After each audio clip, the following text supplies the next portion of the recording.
ఆనందంగా ఎందుకు ఉన్నాం?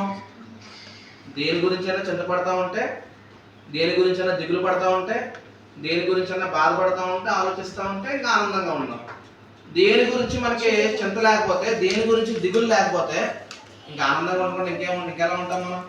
కాబట్టి దేని గురించి చింతపడొద్దు అని వాక్యం చాలా స్పష్టంగా తెలియజేస్తున్నాం. దేని గురించి చింతపడకుండా ఉంటే అప్పుడు మనం ఆనందంగా ఉండగలం, ఎల్లప్పుడూ ఆనందంగా ఉండగలం.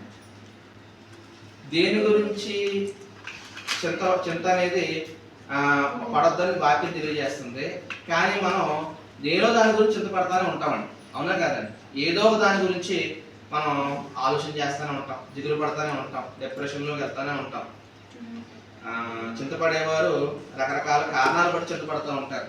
బైబిల్లో కొన్ని కారణాలు తెలియజేశాడు.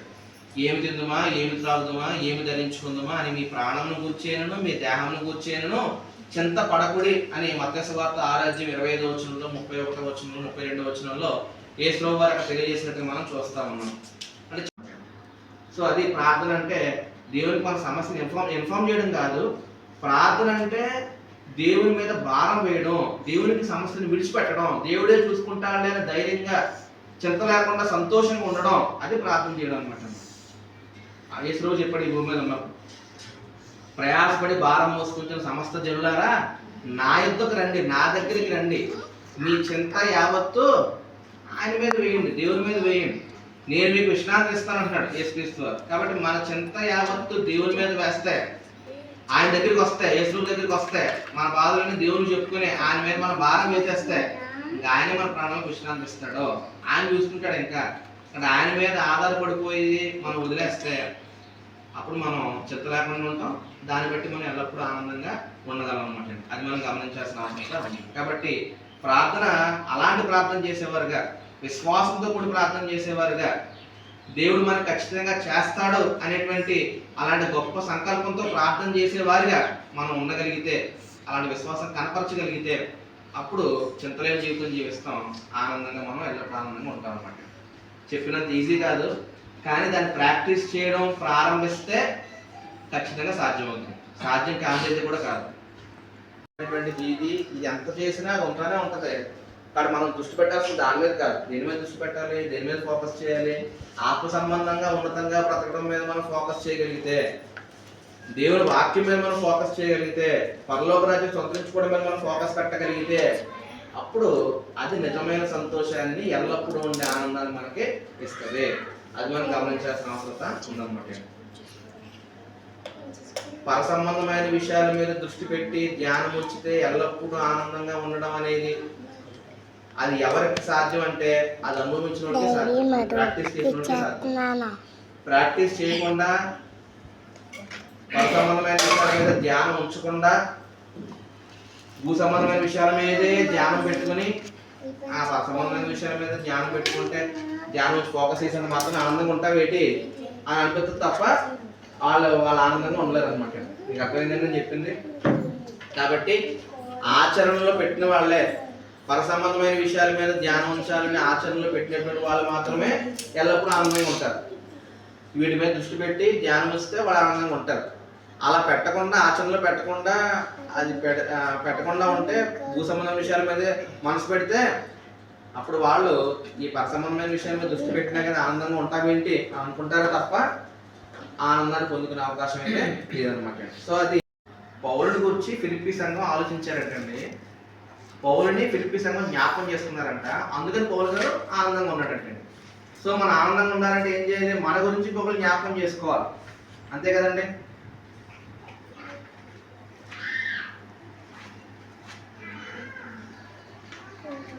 ఇతరులు మనలను గుర్తు చేసుకుంటుంటే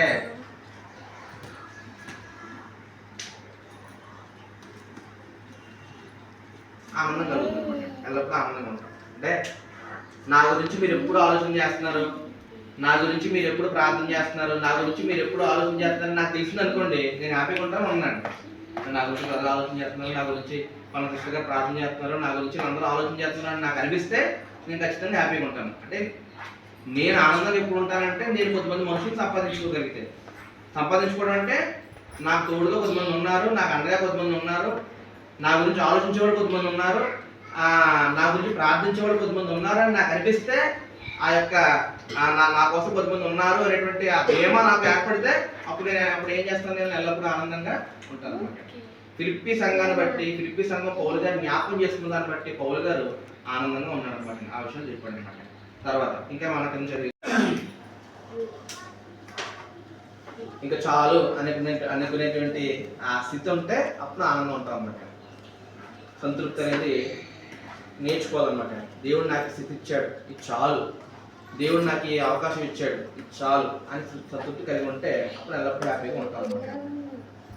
ఈ సంతృప్తి ఎప్పుడు ఏర్పడుతుందంటే మనకంటే తక్కువ స్థితిలో ఉన్నవాడిని చూడగలిగితే అప్పుడు మన సంతృప్తి ఏర్పడుతుంది అనమాట.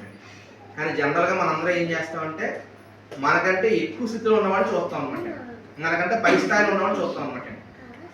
మనందరూ తెలిసిన ఎగ్జాంపుల్ ఒకటి ఉందండి. ఎగ్జాంపుల్ ఏంటంటే కారు మీద వెళ్ళే వ్యక్తి అంటే ఎవరిని చూడాలంటండి, బండి మీద వెళ్ళేవాడిని చూడాలంటాడు. కానీ ఎవరిని చూస్తాడు, హెలికాప్టర్ వెళ్ళేవాడిని చూస్తాడు. అదే పవన్ కళ్యాణ్, చంద్రబాబు నాయుడు రోజు హెలికాప్టర్ తిరుగుతున్నారు, నాకు హెలికాప్టర్ లేదే అని నేను బాధపడతాను. హెలికాప్టర్ వెళ్ళేవాడిని చూస్తే. కానీ బండి మీద వెళ్ళేవాడిని చూస్తే అతను ఎండలోనూ వర్షంలో తడుచుకుంటూ వెళ్తున్నాడు, దేవుడు నాకైతే కారు ఇచ్చాడు కదా అని నేను తృప్తి కలిగి ఉంటాను అనమాట. సో నాకంటే తక్కువ స్థితిలో ఉన్నవాడిని చూడాలి. అలాగే బండి మీద వెళ్ళేటువంటి వాడు కారు మీద వెళ్ళేవాడిని చూడకూడదు, సైకిల్ మీద వెళ్ళేవాడిని చూడాలన్నమాట.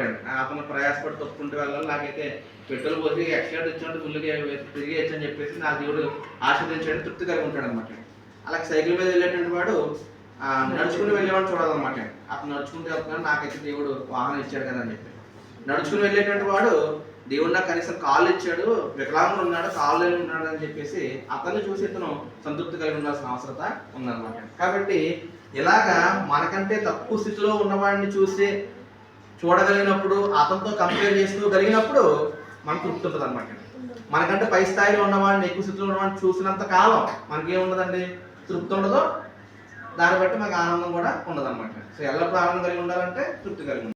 అన్ని రకాల పరిస్థితులను ఎదుర్కోవడం అనేది నేర్చుకోగలిగితే అప్పుడు ఎల్లప్పుడూ ఆనందంగా ఉంటాం అనమాట. ఇక్కడ అంటున్నాడు పౌలు గారు, దేని స్థితిలో ఉండడం తెలుసు, సంపద స్థితిలో ఉండడం తెలుసు, లేమిలో ఉండడం తెలుసు, కలిపిలో ఉండడం తెలుసు, ఫుల్గా కడుపులో ఉండడం తెలుసు, ఆకలితో ఉండడం తెలుసు, అన్నీ తెలుసు నాకు. ఏ స్థితిలో ఉన్నా ఆ స్థితిలో దేవుని మహిమపరచడం నేను నేర్చుకున్నాను అన్నాడు అనమాట పౌలు గారు. కాబట్టి అలాంటి ఏ స్థితిలోనైనా అడ్జస్ట్ అయ్యేటువంటి మెంటాలిటీ మనలో ఉంటే అది నేర్చుకుంటే వచ్చేది, పుట్టుకతో వచ్చేది కాదు. అడ్జస్ట్ అయ్యే మెంటాలిటీ అనేది నేర్చుకుంటే అనుభవపూర్వకంగా వస్తుంది అనమాట. పుట్టుకతో అది ఎవరికి రాదనమాట. అది నేను నేర్చుకుంటే అప్పుడు నేను ఎల్లప్పుడూ ఆనందంగా ఉంటాను. అది గమనించాలన్నమాట. ఎవరో ఇంటికి వెళ్ళాం, చక్కగా మనకి బిర్యానీ భోజనం పెట్టారు, హ్యాపీగా తిన్నాం. ఎవరో బంధువుల ఇంటికి వెళ్ళాం, రసం వేసి పెట్టారు, ఉదాహరణకి రసంతో తిని కడుపు దింపుకోవడం కూడా ఒకవేళ మనకు నేర్చుకుంటే అలవాటు ఉంటే అప్పుడు అక్కడ కూడా హ్యాపీగా ఉంటాం అనమాట. లేకపోతే ఏమంటాం, ఏం పెట్టారో భోజనం రసం వేసి అని చెప్పేసి అక్కడ చిరాకు పడతాం, ఆనందం లేకుండా బ్రతుకుతాం అనమాట. అలాగే దేవుడు మనకి ఏ ఇల్లు ఇచ్చినా, ఏ బట్టలు ఇచ్చినా, ఏ వాహనం ఇచ్చినా, ఏ ఆరోగ్యం ఇచ్చినా, ఏ కుటుంబ స్థితి ఇచ్చినా, ఏ ఆర్థిక స్థితి ఇచ్చినా, దేని ఇచ్చినా అందులో బతకడం మనం నేర్చుకోగలిగితే ఆనందంగా ఉంటాం. ఉండండి ఎల్లప్పుడూ ఆనందంగా ఉంటాం. అక్కడ అది నేర్చుకోవాలి, అది ప్రాక్టీస్ చేయాలి, మనకు మనం నేర్చుకోవాలి. మళ్ళీ ఇప్పుడు ఈరోజు చెప్పిన వాక్యాలన్నీ కూడా దేవుడు మనకి ఇచ్చేసేది కాదు.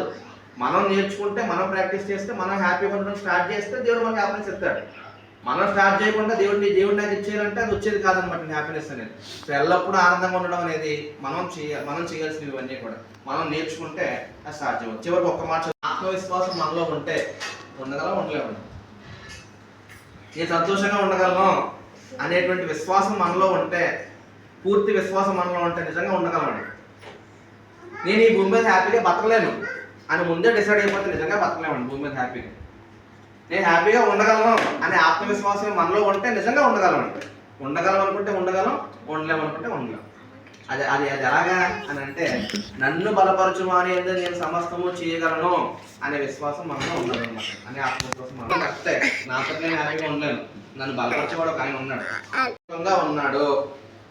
ఎల్లప్పుడూ ఆనందంగా ఉండండి. మళ్ళా చెప్తున్నాను, ఆనందంగా ఉండండి అని చెప్పి వెంటనే ఏం చెప్పాడంటే, మీ సహనాన్ని, మీ మృదుత్వాన్ని అన్నాడు కింద, మీ సహనాన్ని సకల జనులకు తెలియబడనివ్వండి అంటాడు అనమాట. ఎల్లప్పుడూ నేను హ్యాపీగా ఉన్నానా లేదా అన్నది ఎలా తెలుస్తుంది? నాలో ఉన్న సహనమే తెలియజేస్తుంది అనమాట. నాలో సహనం ఉంటే నేను హ్యాపీగా ఉన్నట్టే లెక్క. ప్రతిదానికి చిరాకు పడిపోతున్నాను, కోపడిపోతున్నాను, ప్రతిదానికి అరిసేస్తున్నాను, ప్రతిదానికి కేకలేస్తున్నాను. రోజు మందరం చేసే పనులు కదా ఇవన్నీ. ప్రతిదానికి కోపడిపోవడం, చిరాకు పడిపోవడం, అరిసేయడం, విసిరి తెచ్చేసుకోవడం, అటు ఇది అది తన్నేడు, దారి వచ్చిన తన్నేడు, విసిరేయడం, ఎన్ని చేస్తున్నాం అని అంటే వంటగదిలో పల్లెలు అన్ని శబ్దాలు గట్టిగా వచ్చేస్తున్నాయి అంటే కారణం ఏంటన్నమాట అండి? ఏం లేదు, హ్యాపీనెస్ అనేది లేదనమాట.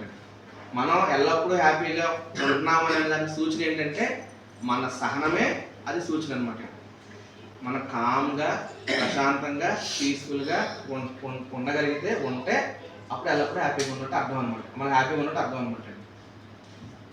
ఎవరు ఏమీ అనకపోతే మన ఎలాగో కామ్గానే ఉంటాం.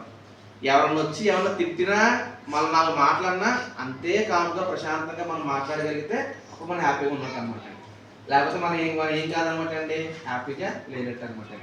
ఒక్కొక్కసారి సహనం కోల్పోయే క్షణాలు వస్తూ ఉంటాయి మనకి, అవునా కాదండి?